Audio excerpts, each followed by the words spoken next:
Hello दोस्तों, कैसे हैं आप लोग। स्वागत करते हैं आज फिर से एक और नए वीडियो में। दोस्तों आज हम जानेंगे कि क्या एक मसीही मतलब सभी लोग सपने देखते हैं भाई, तो क्या उस सपने का मतलब हम जान सकते हैं कि नहीं। बहुत सारे लोग कहते हैं कि मैं सपने में स्वर्ग गया था, मैं सपने में नरक देखकर आया हूँ, है ना। प्रभु ने मुझे दर्शन दिए थे, प्रभु ने मुझे सपने में बताए हैं कि मुझे ऐसी लड़की से शादी करना चाहिए, ये मेरी गर्लफ्रेंड है, ये मेरी बॉयफ्रेंड है। मतलब ऐसा चलता है ना दुनिया में। बहुत सारे हमारे भाई बहन कमेंट्स करते हैं कि ब्रदर आप हमारे लिए प्रार्थना करिए कि मेरी जो गर्लफ्रेंड है उससे मेरी शादी हो जाए। तो मैं क्या प्रार्थना करूं उनके लिए भाई। मेरी प्रार्थना करने से क्या होगा जब आपकी परमेश्वर प्रार्थना को पूरी नहीं करेगा। ऐसा नहीं है कि मैं प्रार्थना नहीं करता हूँ आप लोगों के लिए, मैं निरंतर हमेशा प्रार्थना करता हूँ, लेकिन परमेश्वर उन्हीं की प्रार्थना को सुनता है जो परमेश्वर की इच्छा में चलते हैं। अब परमेश्वर ये तो कहेगा नहीं कि जाओ तुम किसी अविश्वासी से शादी कर लो, क्योंकि बाइबल 2 कुरिन्थियों 6:14 में साफ कहता है कि तुम अविश्वासियों के साथ असमान जुए में न जूतो, क्योंकि धार्मिकता और अधर्म का क्या मेल जोल हो सकता है भाई, है ना। तो मेरे प्रियो, परमेश्वर के अनुसार चलने के लिए, परमेश्वर का आशीष पाने के लिए आपको परमेश्वर की तरह ढलना पड़ेगा। जैसा परमेश्वर कहता है उसके अनुसार चलना पड़ेगा, ठीक है ना। तो चलिए देखते हैं कि बाइबल के अनुसार सपने का मतलब क्या होता है। एक बात बताइए कि परमेश्वर यदि आपको पहले ही सपने में सब कुछ दिखा देता है कि आपके जीवन में क्या घटना होने वाला है, आप क्या करने वाले हैं, तो आप क्या करेंगे। जैसे मान लीजिए कल आपका एक्सीडेंट होने वाला है और परमेश्वर ने ठीक उसके एक दिन पहले आपको सपने में दिखा दे, तो आप क्या करेंगे। कभी कभी आप सपना देखते हैं कि आपकी लॉटरी लग चुकी है और आप करोड़पति बन गए हैं, लेकिन जो ही आपका आँख खुलता है और आप नींद से जाग जाते हैं तो आप देखते हैं कि यार मैं तो सपना देख रहा था।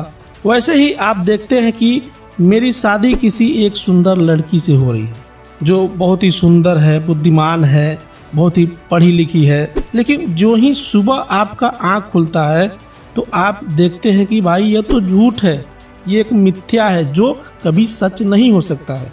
अब ये जो मैंने बातें की है ये होता है प्राकृतिक स्वप्न, यानी कि नेचुरल ड्रीम्स, जो कि सभी लोग देखते हैं, हम भी देखते हैं, आप भी देखते हैं, है ना।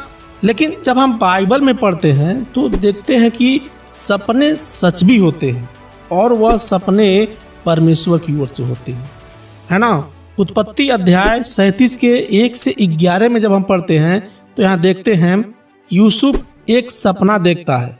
यूसुफ आकर अपने भाई और पिता से कहता है, सुनो मैंने एक और स्वप्न देखा है कि सूर्य और चंद्रमा और 11 तारे मुझे दंडवत कर रहे हैं।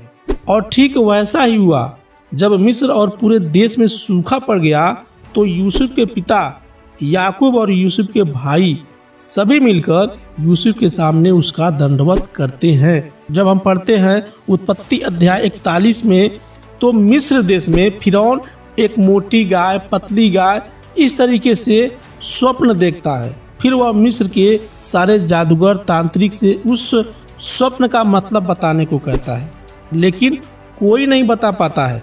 फिर यूसुफ को जेल से बुलाया जाता है और वह उस स्वप्न का सही मतलब बता देता है और मिस्र देश को सूखा से बचा लेता है। फिर फिरौन जो उस देश का राजा था यूसुफ को उस देश का प्रधानमंत्री भी बना देता है, ठीक है ना।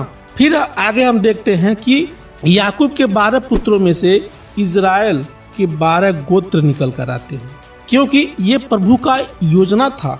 देखिए परमेश्वर जब भी किसी व्यक्ति को सपने दिखाता है ना तो वह ऐसे ही आलतू फालतू सपने नहीं होता है, उसके पीछे एक बड़ा रीजन होता है। जब हम दानियल अध्याय 2 का 3 पढ़ते हैं तो राजा नबूकदनेस्सर ने एक स्वप्न देखता है।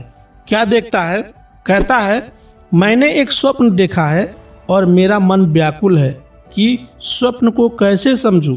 फिर दानियल अध्याय 2 के 27 में लिखा है, दानियल ने राजा को उत्तर दिया, जो भेद राजा पूछता है वह न तो पंडित, न तांत्रिक, न ज्योतिषी, न दूसरे भावी बताने वाले राजा को बता सकते हैं, परंतु भेदों का प्रकट करने वाला परमेश्वर स्वर्ग में है और उसी ने नबूकदनेस्सर राजा को जताया है कि अंत के दिनों में क्या क्या होने वाला है। फिर दानियल 2:46 में लिखा है, इतना सुनकर नबूकदनेस्सर राजा ने मुंह के बल गिरकर दानियल को दंडवत किया और आज्ञा दी कि उसको भेंट चढ़ाओ और उसके सामने सुगंध वस्तु जलाओ।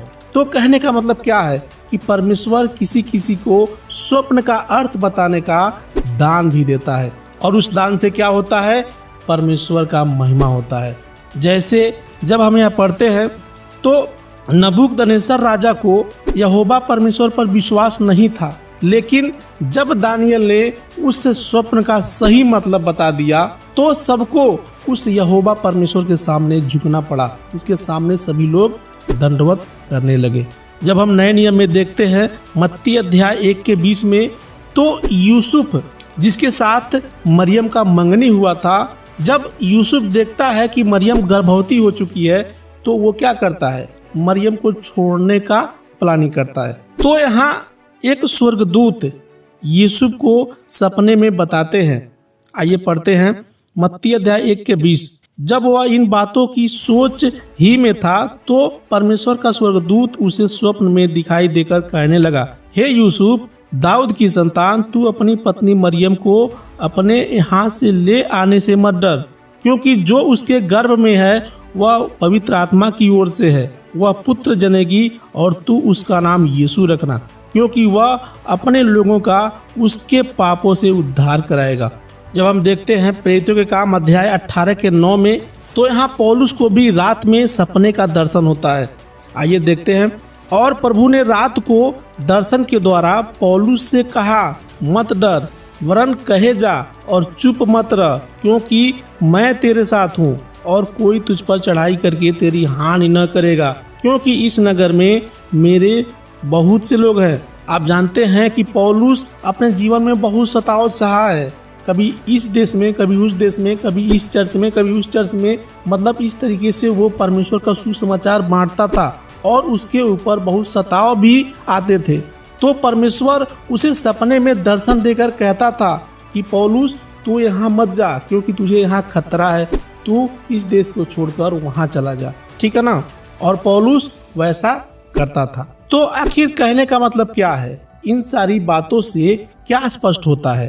कहने का मतलब ये है कि जो हम नेचुरल सपना देखते हैं, हम हुए, आप हुए, बहुत सारे लोग सपने देखते हैं ना, वो सपना जो है वो परमेश्वर की ओर से नहीं होता है।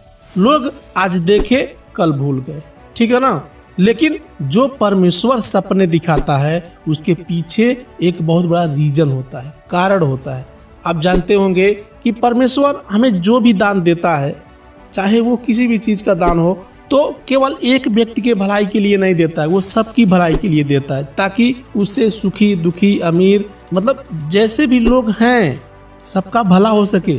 परमेश्वर अपनी महिमा के लिए आपसे कुछ भी करवा सकता है यदि आप परमेश्वर पर विश्वास करते हैं तो, क्योंकि इसीलिए तो एक मसीही परमेश्वर के पास आता है अपने पापों से मन फिराव करके कि हे प्रभु, मैं एक पापी व्यक्ति हूँ और मुझसे हमेशा पाप हो जाते हैं, मुझसे गलतियां हो जाते हैं, इसलिए तू हमारे पापों को क्षमा कर और मैं अपना ये जीवन तुझे समर्पण करता हूँ, तुझे देता हूँ।